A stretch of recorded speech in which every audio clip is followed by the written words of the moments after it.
আজকের এই ভিডিওতে কথা বলবো মেয়ে মানুষের একটা সমস্যা নিয়ে। মেয়ে মানুষের সমস্যা মানে হলো যে মেয়েদের যে জরায়ু জনিত একটা সমস্যা রয়েছে। এই জরায়ুটা আসলে এটা একটা এমন একটা জায়গা, সেনসিটিভ একটা জিনিস, যেটাতে আসলে মানে আপনি যদি একটু সাবধান না হন তাহলে আসলে একটা মেয়ে মানুষের জীবন পুরোটাই একদমই নষ্টের পথে যেতে পারে, একদম পুরোপুরি একটা ভোগান্তির মধ্যে পড়ে যেতে পারে।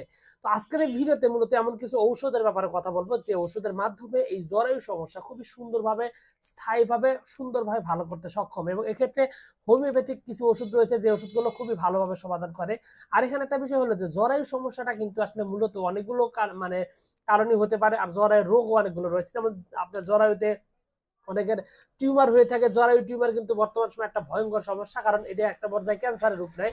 জরায়ু ক্যান্সারে প্রত্যেক বছর প্রায় লক্ষ লক্ষ মানুষ সারা বিশ্বে মারা যায়। বাংলাদেশে অসংখ্য হাজার হাজার মানুষ, মহিলা মানুষ আক্রান্ত রয়েছে এই টিউমারের জন্য। তবে সেটারও কিন্তু সমাধান রয়েছে। এছাড়াও অতিরিক্ত পরিশ্রমের কারণে, অতিরিক্ত সন্তানাদি নেওয়ার কারণে, অথবা অতিরিক্ত ফিজিক্যাল রিলেশনের কারণে যে বিষয়টা হয় যে জরায়ু স্থানচ্যুতি হয়ে যায়। তো এই জরায়ু স্থানচ্যুতির যে বিষয়টি রয়েছে, এগুলা সমস্যার সমাধান করার জন্য হোমিওপ্যাথিতে বেশ কিছু পরীক্ষিত এবং কার্যকরী কিছু ওষুধ রয়েছে। তো মূলত আজকের এই ভিডিওতে এই বিষয়টা নিয়ে আমি কথা বলবো। প্রথম বিষয় হলো যে আসলে জরায়ুতে যদি এই ধরনের সমস্যা থাকে যে আপনার দেখা যায় যে আপনার জরায়ু স্থানচ্যুতি হতে, এক কথা জরায়ু রোগের যদি হোমিওপ্যাথির প্রধান ওষুধের কথা বলেন, সেক্ষেত্রে ফ্র্যাক্সিনাস আমেরিকানা হলো একটা অন্যতম জরায়ু সমস্যার একটা ওষুধ।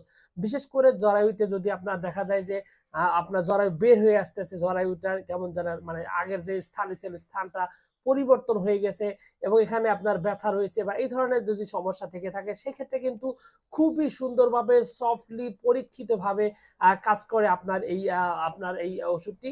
এবং ওষুধটির নাম যেটা আমি ইতিমধ্যে বললাম যে আপনার ফ্র্যাক্সিনাস আমেরিকানা। এছাড়াও আসলে জরায়ু স্থানচ্যুতি দূর করার জন্য হোমিওপ্যাথির মধ্যে অনেকগুলো পরীক্ষিত ঔষধ রয়েছে যে ওষুধগুলো খুবই সুন্দরভাবে পরীক্ষিতভাবে কাজ করে। এইরকমই একটা ওষুধের নাম হলো সিপিয়া। সিপিয়াতে মূলত এই জরায়ু যে সমস্ত মহিলা মানুষের স্থান মানে এক জায়গা থেকে আরেকটা স্থান মানে পরিবর্তন হয়ে গেছে এবং ব্যথা রয়েছে, এবং অনেক ক্ষেত্রে দেখা যায় যে উপর হয়ে বসলে বের হয়ে আসার একটা অবস্থা থাকে। এই ধরনের মানে একটা সমস্যা মনে করেন যে থাকে, সে তাদের ক্ষেত্রে কিন্তু এটা সমাধান খুব সুন্দরভাবে করতে পারে। এবং খুবই ভালোভাবে কিন্তু আপনার এই জরায়ু বের হয়ে আসা সমস্যার সমাধান করার জন্য সিপিআর ভালো রকম একটা সুনাম রয়েছে। এছাড়াও যদি ঠান্ডা লাগার কারণে, পরিশ্রমের কারণে, অধিক পরিমাণ কষ্টের কারণে যদি দেখা যায় যে জরায়ুতে সমস্যা দেখা দেয়, সেক্ষেত্রে রাস্টক্স একটা অন্যতম একটা পরীক্ষিত ওষুধ। এটা খুবই সুন্দরভাবে এই রাস্টক্স কিন্তু এই সমস্যাটা দূর করতে সক্ষম। এবং এছাড়াও বায়োকেমিকের মধ্যে রয়েছে ক্যালকেরিয়া ফ্লোর, যে সমস্ত দেখা যায় যে জরায়ু এক সাইডে মানে চলে আসে বা বের হয়ে আসে বা স্থান পরিবর্তন হয়ে যায়, এই ধরনের প্রবলেম যদি থাকে, সেক্ষেত্রে কিন্তু খুবই সুন্দরভাবে সফটলি কিন্তু কাজ করবে আপনার এই ক্যালকেরিয়া ফ্লোর নামক ওষুধটি।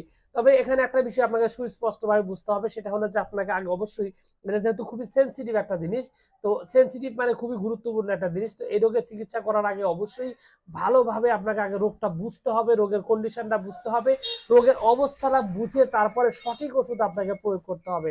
অন্যথায় আপনি কিন্তু এখান থেকে কোনোভাবেই ভালো রেজাল্ট পাওয়ার আশা করতে পারেন না। সুতরাং আপনি যদি এই সমস্যাটা দীর্ঘদিন যাবত থেকে থাকে, পুরাতন সমস্যা হয়ে থাকে, সেক্ষেত্রে একজন অভিজ্ঞ ডাক্তারের সাথে কথা বলে তারপরে সঠিক ওষুধ নির্ধারণ করে তারপরে যদি আপনি সঠিক ওষুধটি প্রয়োগ করেন, তাহলে ইনশাআল্লাহ দেখবেন যে আপনার সমস্যাটি স্থায়ীভাবে খুবই সুন্দরভাবে ভালো হয়ে গেছে। এক্ষেত্রে আপনি চাইলে কিন্তু সরাসরি যোগাযোগ করতে পারেন আমার সাথেও। এখানে স্ক্রিনে দেওয়া নাম্বারে আপনি দেশের যে কোনো স্থান থেকে সরাসরি যোগাযোগ করে আপনি চিকিৎসা নিতে পারেন। তো সবকিছু মিলিয়ে এইটুকুই ছিল আজকের ভিডিও।